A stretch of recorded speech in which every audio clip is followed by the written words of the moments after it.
Assalamualaikum warahmatullahi wabarakatuh. Kelompok kami dengan nama anggota Radifan Muhammad Akhnadin dengan NIM 22515030911001 dan Sabrina Hani Hakia dengan NIM 22515030911004 akan mempresentasikan mengenai proyek akhir pengenalan sistem pengenalan pola dengan judul Implementasi Naif Bias di Pabrik Sabun Cair sebagai Proses Quality Control Product.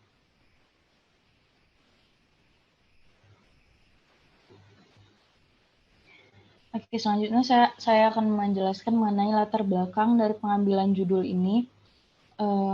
Sabun mandi adalah salah satu produk kebersihan yang dibutuhkan semua orang. Penggunaan sabun mandi ini sangat penting untuk menjaga kebersihan dan kesehatan kulit. Menilik dari banyaknya jenis sabun saat ini, telah banyak perusahaan penghasil sabun membuat beberapa jenis-jenis sabun yang biasa dipakai oleh masyarakat sehari-hari. Salah satu brand sabun yang dikenal saat ini yaitu Lifebuoy. Merek sabun ini sendiri telah mengeluarkan beberapa produk seperti sabun batangan, sabun cair, dan sabun cuci tangan. Sabun cair sendiri telah dikeluarkan oleh merek ini juga terdapat beberapa jenisnya. 3 diantaranya yaitu sabun cair antibakteri Lemon Fresh yang dengan kemasan warna kuning, lalu sabun cair antibakteri Milk Care dengan kemasan warna biru tua, dan ada juga sabun cair antibakteri Total 10 yang berwarna merah. Berdasarkan hal itu, tentunya pabrik produksi sabun ini perlu melakukan quality control, salah satunya dengan cara mengukur komposisi RGB dan kadar alkohol dari sabun. Berangkat dari kebutuhan itulah, kelompok kami memilih untuk melakukan klasifikasi warna sabun sebagai quality control pada pabrik pemroduksi sabun cair menggunakan metode Naif Bias.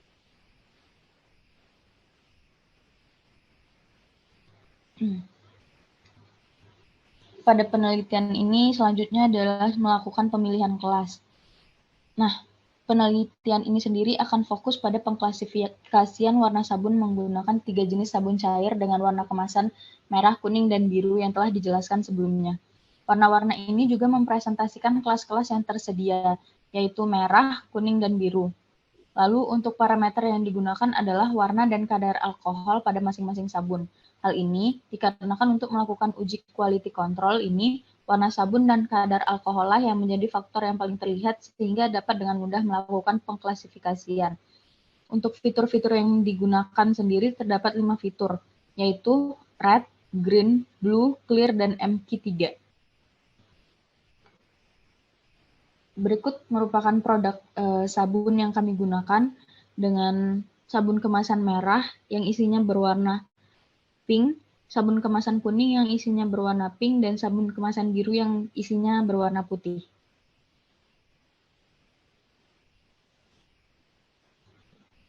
Lalu selanjutnya seleksi fitur yang kami gunakan pada penelitian ini. Seleksi fitur sendiri adalah hal yang dilakukan setelah selesai analisis data exploratory. Seleksi fitur ini bertujuan untuk memilih variabel prioritas yang akan diolah lebih lanjut. Seleksi fitur merupakan konsep inti dalam machine learning yang berdampak besar bagi kinerja model prediksi. Fitur data yang tidak atau sebagian saja relevan dapat berdampak negatif terhadap kinerja model. Dengan kata lain, seleksi fitur merupakan suatu proses fitur data yang paling berkontribusi terhadap variabel prediksi atau output yang digunakan. Nah, teknik seleksi fitur yang kami gunakan di sini ialah fitur importance.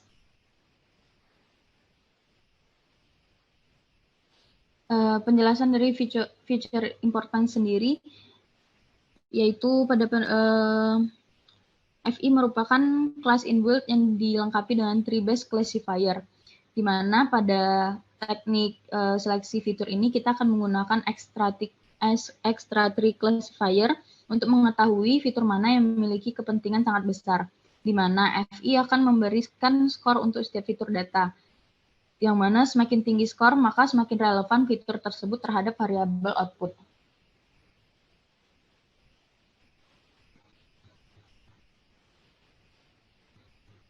Pada penelitian ini kami memutuskan untuk menggunakan algoritma Gaussian Naive Bayes. Gaussian Naive Bayes merupakan salah satu dari tipe dari algoritma Naive Bayes, di mana metode Naive Bayes ini juga dikenal sebagai Naive Bayes Classifier.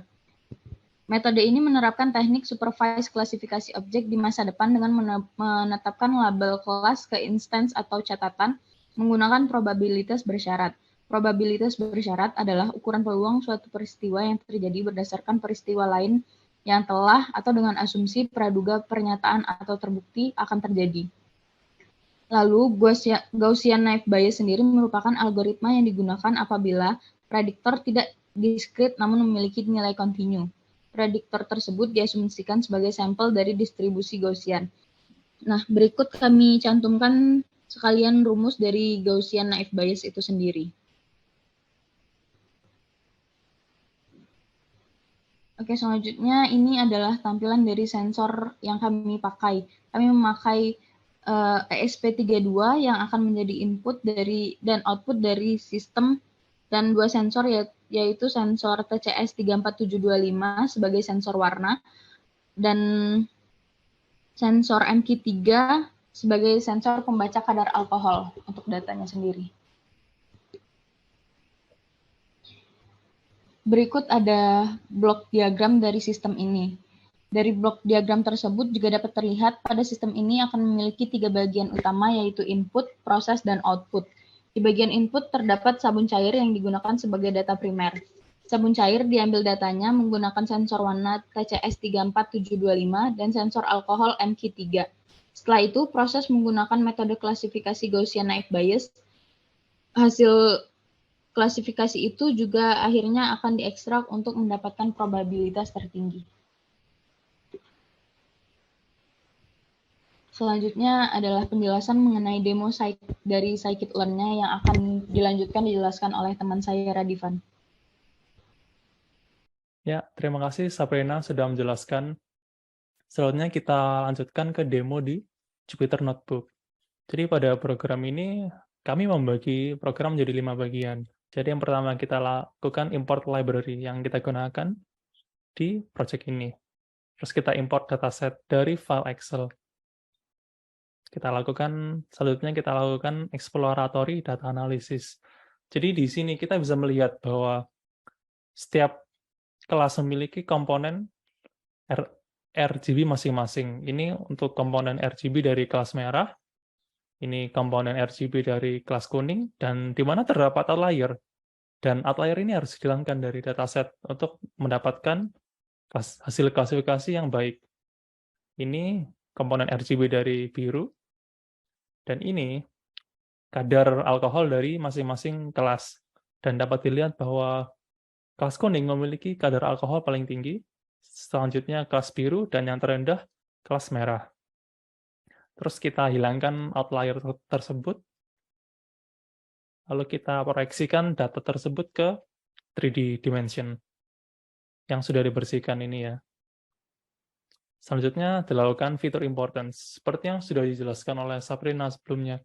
Jadi dengan fitur ini kita bisa mengetahui manakah fitur yang memiliki kepentingan paling tinggi dan mana yang tidak penting. Dari sini terlihat bahwa blue memiliki kepentingan paling penting, sedangkan clear memiliki kepentingan paling rendah. Nah, dari sini kita bisa lakukan handpick feature dan menghilangkan fitur clear dari dataset kita. Selanjutnya dilakukan training dan tes data split. Jadi untuk pembagian dataset kami gunakan komposisi 80 dan 20. 80 untuk data training dan 20 untuk data testing. Di mana dari 80 itu kita lakukan 3 pengujian. Jadi yang pertama itu data raw, datanya tidak diubah atau tidak dinormalisasi. Sedangkan yang kedua itu data dilakukan min-max normalization, dan yang ketiga kita lakukan transformasi PCA dengan komponennya 3. Nah, dari ketiga itu, model itu, kita pilih dengan yang advance score-nya terbaik terhadap data test. Ini kita lakukan min-max normalization, kita lakukan PCA dengan komponennya 3. Nah, dapat dilihat bahwa hasil PCA-nya menjadi berbeda dari sebelumnya. Terus kita lakukan klasifikasi. Yang pertama, raw data. Kita dapat advance score mulai dari 0,8 sampai 1. Di mana ini ya cukup baik.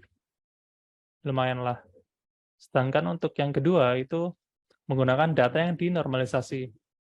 Dan hasilnya sama dengan yang raw data. Evans score-nya bernilai 0,8 sampai 1. Jadi tidak ada perubahan dari raw data dan data yang dinormalisasi. Nah, ini selanjutnya yang menarik. Hasil dari PCA itu hasil klasifikasinya sempurna. Evans score-nya 1 semua. Tidak ada misklasifikasi sama sekali.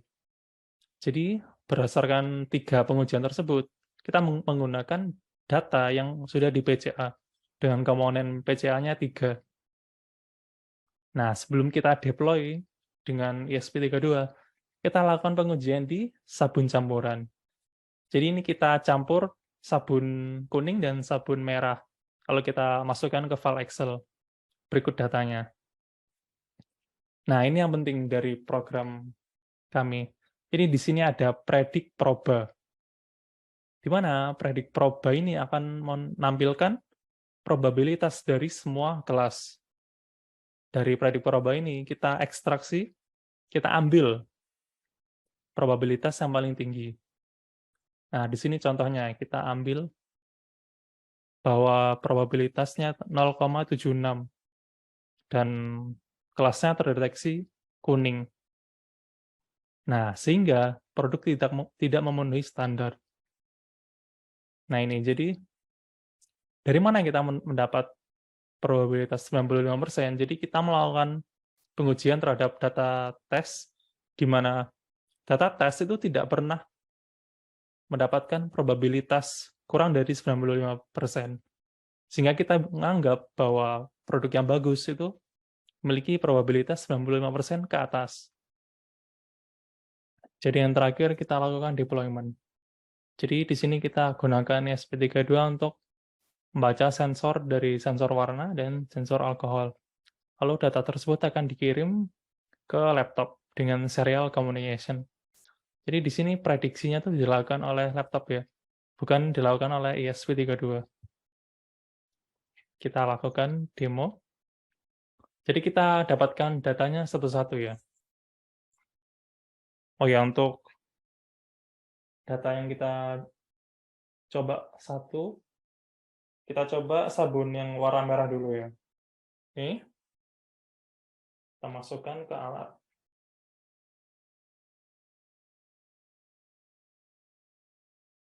Kita masukkan red untuk mendapatkan nilai merah. Blue.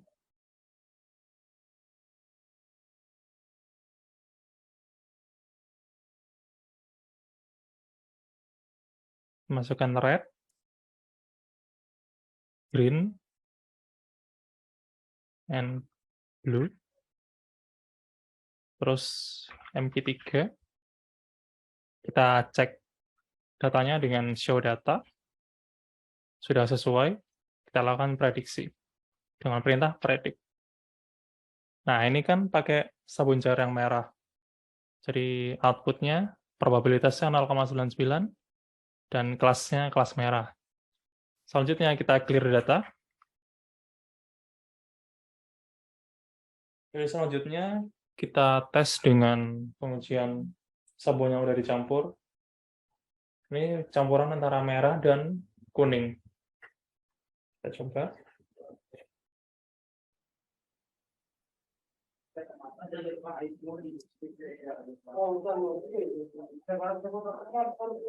Red, green, blue, MG3, lalu predict. Nah, karena ini sabun campuran, jadi probabilitasnya hanya 0,93, di bawah dari 0,95. Sehingga sistem kita berhasil buat mendeteksi bahwa produk ini produk yang cacat. Sekiranya itu dari kelompok kami. Wassalamualaikum warahmatullahi wabarakatuh.